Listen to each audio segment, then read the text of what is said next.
That old saying in boxing, you fight the superstar, Ken. You got to win every round and then pray you get a split decision. That's what almost happened.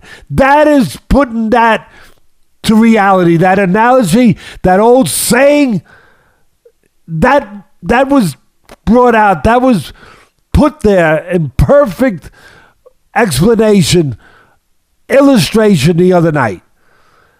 I mean, I thought I can't see you saying that Canelo won more than 3 rounds. I mean, you want to go to 4? I don't know. But, all right. But I think you could say 2 rounds, 3 rounds. But to have it a 2-point fight? Are you serious? Are you serious? You remember that book, or that it was a book, it was called The Anatomy of a Murder, where they broke down how you do a murder. Well, I'm going to call this The Anatomy of a Fix. How you fix a fight. Now, listen.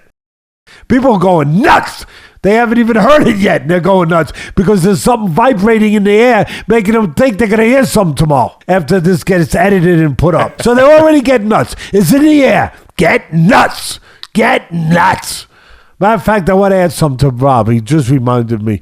I didn't tell him before the fight. I told him a few of the movie referrals I want. People like them, so we keep giving them to them. And movies do reflect real life quite often.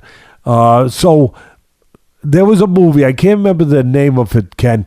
It was years ago, but it was a movie where it was about a network. It was about television, about what we're talking about right here, the medium of TV.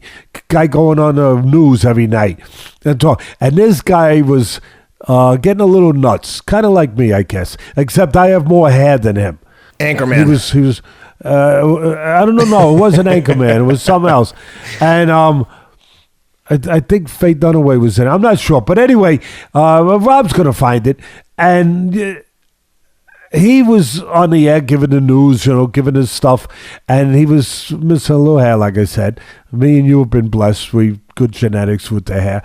And one night he lost it. But I don't know if he lost it or he just got fed up but he was telling the truth. He lost it. And he was talking about all the lies going on out there and all the stuff that was being put out there and not facing the truth. And he couldn't take it no more. And he went to his people, and he had a following. Kind of like we have a following. We got 250,000 subscribers now, or just about, right? And by the way, if you want us to keep doing this, make it 300,000, then 350, then 500, and then 1 million, okay? Then we can keep doing this, all right? Please, if you're watching this right now and you're not a subscriber, please just hit the subscribe button. Helps us out a lot. That's it. So here we are. Thank you. He's on it. Thank you. So here he is. He's on doing the show, and he starts talking to people like I am and like you are. And he says, movie was called Network. And he says, thanks you guys. To Rob. Thank you, Rob. And he goes, and all of a sudden he goes, are you fed up? Are you fed up? Did you have enough? Are you fed up? Well, if you are, go to your window. Go to your window right now. Open the window. Stick your head out and yell, I can't take it anymore. I won't take it anymore. And he did. He went out there on the air. He opened the window and he stuck his head out and he screamed, I won't take it anymore. And that's what I'm telling to you guys. Go. I don't know if you want to yell out a window, but or you want to yodel somewhere, in the caverns of Nevada or wherever. But just let people know sometimes that I can't take it no more. And that's what I'm doing. And I'm doing it for you guys. For the ones out there that I know are out there. I really mean it. I know out there. I know you can't do it, so I'm doing it for you. We can't take it no more. And you watch that fight. I'll tell you, here's what the anatomy of a fix is. And I'm not having any proof. I'm just giving you a general summation of how there's a lot of ways a fix could take place. Here's one where a fixed fight, a rigged fight, whatever you want to, none of it's really pretty, could take place. And again, No knowledge. Okay, I'm putting it out there. No knowledge, no accusation on anybody that night. I don't have any proof of anything. I just been in the business almost 50 years. Okay? So I know the possibilities, and I know beyond the possibilities too. All right? So here, for this night, all I know is what it feels like. The possibility, a possible scenario. Here it is.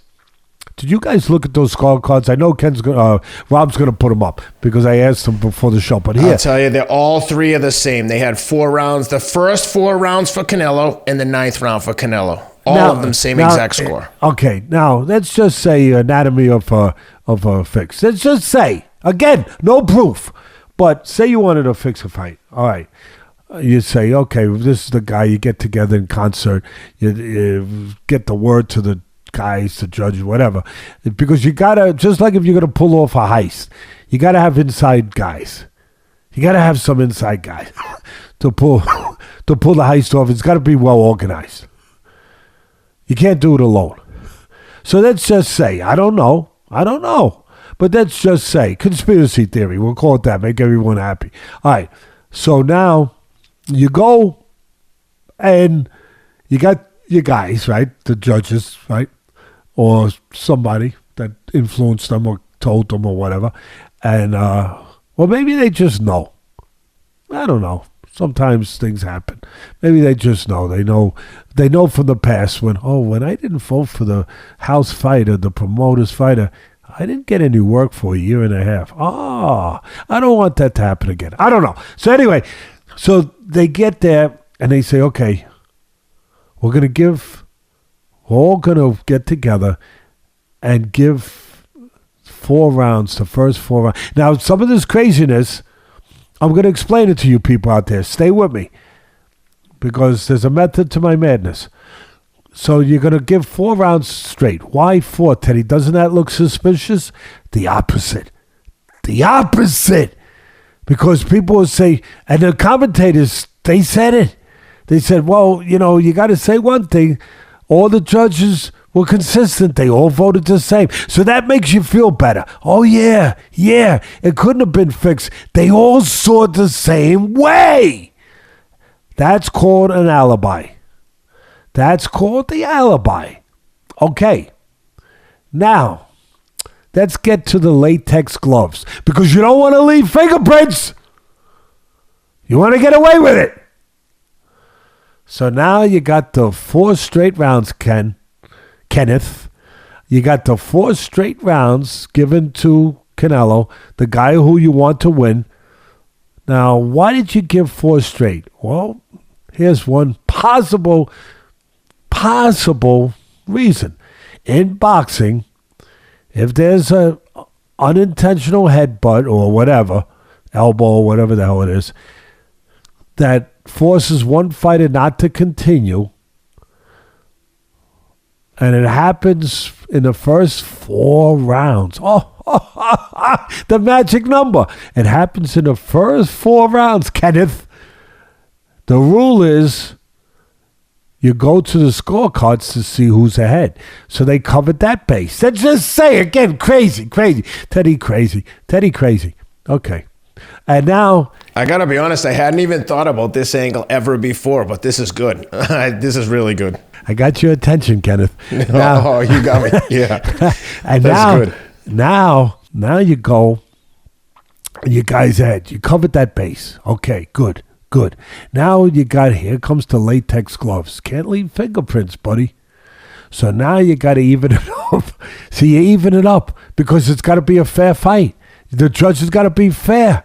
If you look at the absurdity of these rounds, it's absurd. By the way, one quick thing. He didn't win a round. Bivol, are you kidding me? In the first 4 rounds? Oh, my God.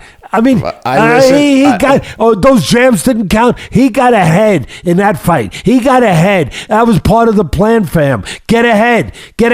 Build confidence. Get ahead. Make the other guy catch up. Make him make mistakes. Make him fight from behind. That was the plan. They were executing that plan, except the judges weren't going along with it. So here they are.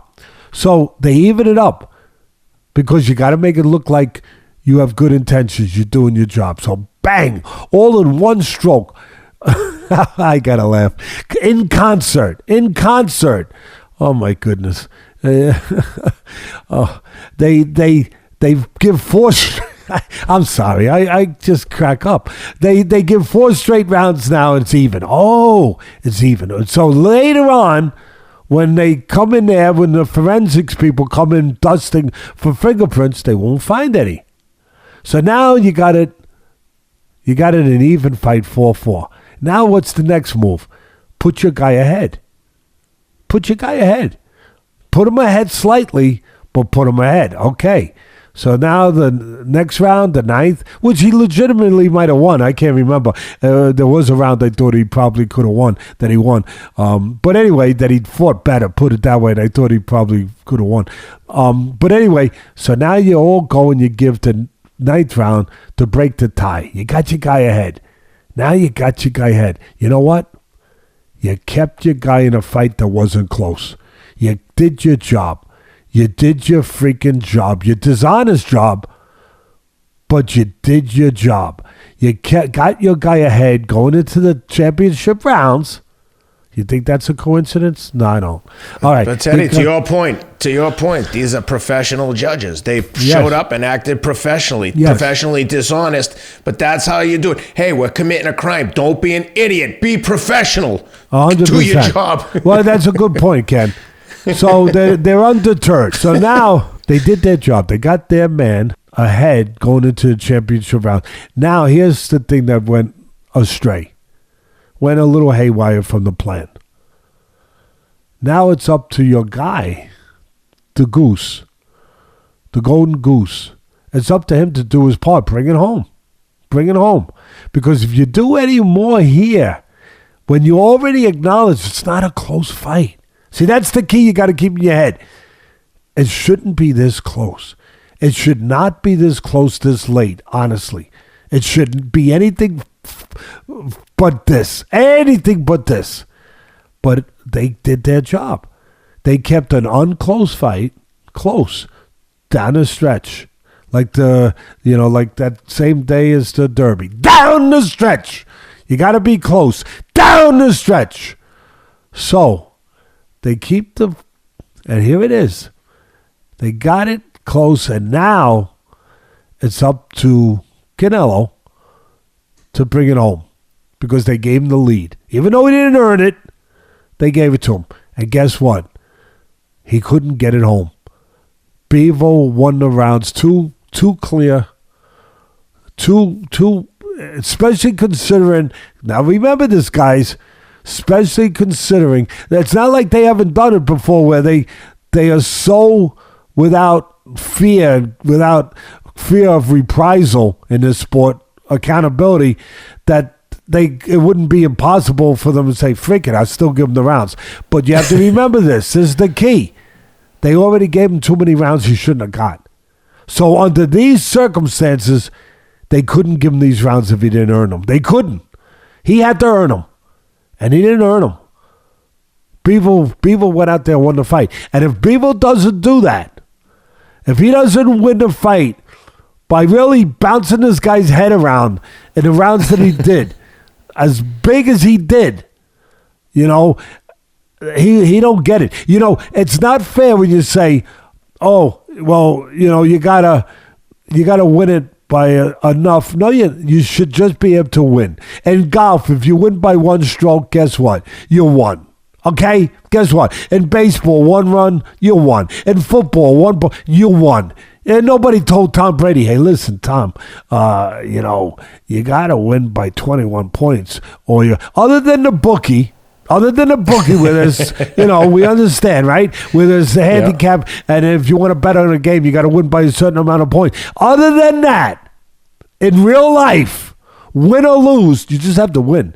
But in boxing, for some reason, people say, oh, no, if you're the champ, or in this case, you're just a golden goose, you got to really beat the guy. Okay, that's not fair. You should just be able to win. But he really beat the guy. Really, really beat the guy. And it was close to that old saying, where you win every round, you hope for a split decision. I mean, he won almost every. I can't, again, I didn't keep score per se, but I know what I saw. Maybe 3 rounds, maybe 3. You want to go crazy and give 4, maybe whatever. Maybe 3 rounds to Canelo, but my God, they were ready to rob this freaking kid, and he didn't let them. He didn't let them. They didn't suddenly get a conscience. He just did not let them rob him.